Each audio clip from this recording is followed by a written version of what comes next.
Boom shakalaka, today's video is the most bullish video you will ever see on Ethereum, period. I have never felt so strongly about Ethereum as I do at this moment, why we could likely see a $4 million Ethereum in our lifetime. Stay tuned.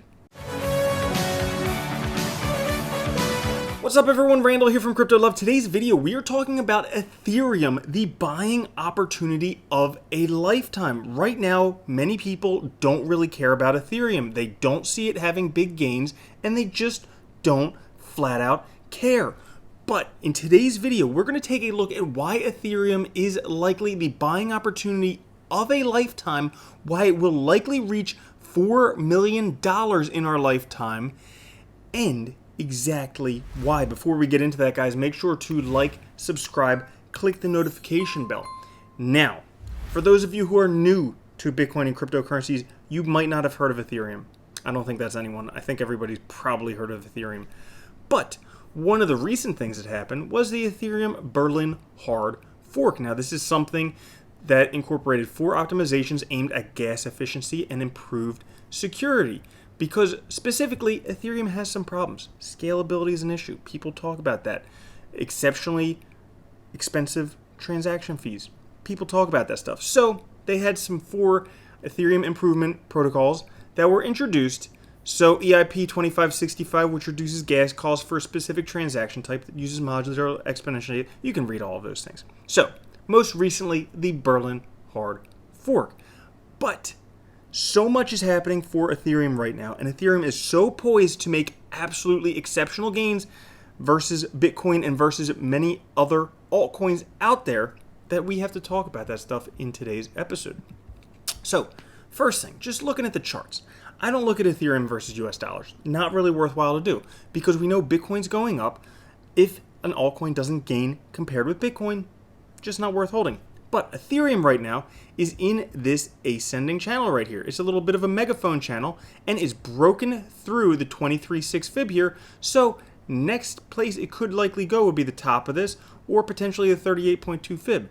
Now, is that exciting? To me, it didn't look too exciting until the guy who basically made me go all in on Bitcoin at $10,000 before it went up to $60,000. He's saying, hey, to be brutally honest, I stare at the chart of ETH Bitcoin and I see an enormous rounded bottom with potentially huge breakout just above. As you can see here, this is the ETH Bitcoin comparative.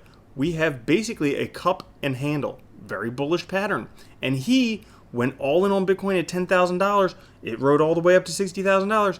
And now he says, at this point in the risk cycle, and with ETH 2.0 coming, cheaper fees and less supply, I'm struggling not to sell all my Bitcoin to move my entire coin position to Ethereum. To be clear, I'm a massive Bitcoin bull, but I think ETH is the better asset allocation for performance right now. So he's saying, hey, this is saying get in ETH. ETH is going to way outperform Bitcoin, and that's the way it's looking. But there's a lot more stuff going on for Ethereum right now. If we take a look at this by Elias Simos over on Twitter, he says, nothing to see here, only Ethereum active addresses about to breach all-time highs. If we take a look at the blue line here, the number of active addresses is about to breach where it did back in 2017 at the peak of ICO mania. You have to remember that Ethereum is a global supercomputer. Every time somebody says DeFi, every time somebody says NFTs, you have to be thinking Ethereum. This is the computer that makes it all possible. Sure, transaction fees are high, but that's actually a good thing. And I'm going to talk about why coming up. Because there was this quote here by Chris Berniski.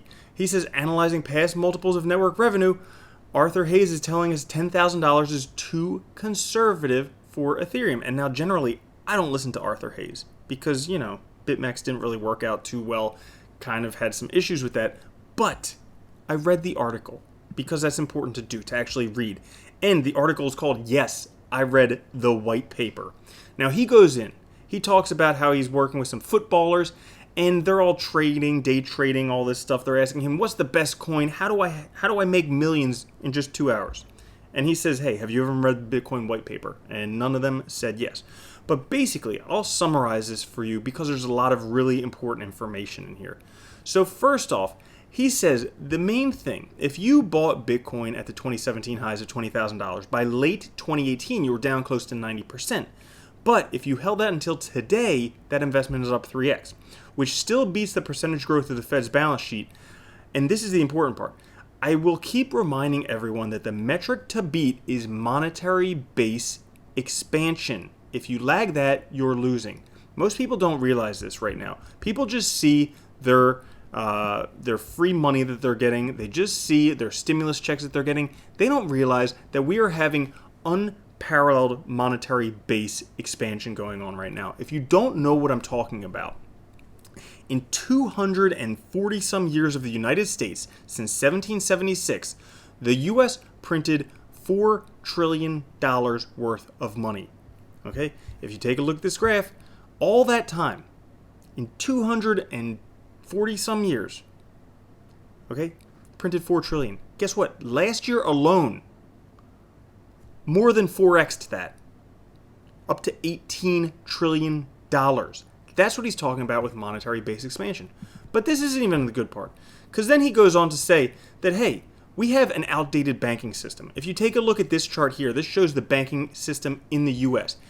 Since the peak in 2007 when we had the housing market crash, it took 14 years just to get back to where we were. And it turns out the U.S. banking system is doing better than a lot of other ones out there. This is the European banking index, down 80% since those highs. Well, that's Europe. How about China? China's great. No, China's actually down 20%. Well, but maybe not China. What about Japan? Japan's down 90%. The banking system is failing, and this money needs to go somewhere. Now, not everywhere is failing. India seems to be doing pretty well, but, there's a lot of concerns to be had with the way that India is doing it. So he goes on to say that the solution for this traditional banking is likely going to be DeFi. Now, what did I say earlier? Whenever somebody says NFTs, whenever somebody says DeFi, you need to be thinking Ethereum. So he goes on further down here where to say basically what's happened is Ethereum is the most developed decentralized smart contract network. Even though gas fees are currently astronomical, it's actually a good problem to have. No other public smart contract enabled blockchain operates at the scale of Ethereum. Listen to that. Nobody else is even close to competing with Ethereum. When they do, he'll refresh this analysis. Now, he does go on to say down towards the bottom that there are many other solutions out there. While Ethereum is the best of the lot right now, there are other out there attempting to capitalize on his foibles and become the top dog, including Polkadot, Solana, Cosmos, Cardano, when Godot arrives and smart contracts are finally available, etc. So if you want to diversify, yes, you could purchase all of those. But what he says right here is that nobody is even close to competing with Ethereum. So he's collected a bunch of data on Glassnode, and basically he's plotted the revenue multiple for Ethereum network going back 4 years. And the reason he looks at this metric is that's what we pay to use these networks. Any of the dApps that ride on the protocol must pay as well as utilize the network. The fees any dApp charges over and above the fee to utilize the base player will be, that stuff's not important. But basically, he's taking a look here at the price versus the revenue in comparison with the ETH USD price. Now, ETH USD price, right now, we're right around all-time highs. But if we take a look, this was back in 2017, 2018, the height of the ICO bubble. The Ethereum price to revenue was the highest it ever was. And then came crashing down January 2019, the lowest it ever was. If we take a look where we are right now, and I'm just going to scroll up in case that's behind my head, you can see right here, we're now at the lowest it has ever been. Ethereum price to its revenue is the lowest it has ever been. That's when you want to buy, when things are low, when people aren't talking about it, when people aren't saying they're going all in on it, they're mortgaging their house for it. That's not the time to buy. The time is when people are not talking about it. And honestly, people are not talking about Ethereum right now. So he goes on to talk about mean price versus revenue and different things like that. But what gets really interesting is down here. So he says The banking system's broken. DeFi is the solution for the banking system. And he says, let's assume that Ethereum can capture some percentage of the 5-year average earnings of banks and the big 4 audit firms. If that happens, we have some pretty crazy things coming our way. All right. Now, right now, Ethereum is basically at 0.05% captured by DeFi, ETH price right around $2,000. If we were to just double that, double the amount captured by DeFi, 0.1% of that 5-year banking revenue model, we would have a $4,000 ETH. But let's say, okay, this stuff is getting crazy, okay? Let's say that we go something up to like 1%. That's just 1% of the world's money comes into DeFi. If that were to happen, we would be looking at a $40,000 ETH. And that's not really that unrealistic, okay? That's actually quite realistic. That's 1% traditional money moving to DeFi. But I have a feeling that DeFi is going to be much, much bigger than that because people are going to need to do it. Right now we're in the phase, I call it like the Facebook phase, when not everyone was on it. When you were on it, your parents still weren't on it, your grandparents weren't on it, your aunts and uncles weren't on it. And that's where we are in cryptocurrency right now. We're getting to the phase where our parents and aunts and uncles are starting to hear about Facebook. Everybody's starting to hear about Bitcoin, starting to hear about cryptocurrency, starting to hear about DeFi and NFTs, okay? Soon, once it gets to the point where everybody knows about it and everybody knows this is the most awesome thing, they don't want to be left behind. Everybody's going to be jumping on board. And at that point, we're going to have much more than just 1% involved. Let's say 5%. Even with a mere 5% of banking done in DeFi, that's a $202,000 Ethereum. That's crazy. And there's so many advantages to DeFi. Have you ever tried to do anything at your bank? It's ridiculous. You travel, you have to pay 3% international ATM fees. You want to send money across to a different country, you have to pay almost like 10% just to send money across country for remittances. Never mind all the other things that they charge you for. And even if you keep money in a savings account, good luck getting less than more than 0.1% interest. It just doesn't happen. Meanwhile, you can put your money in a stable coin, get 13% interest on Celsius, or do it on Compound for a complete DeFi solution. Okay?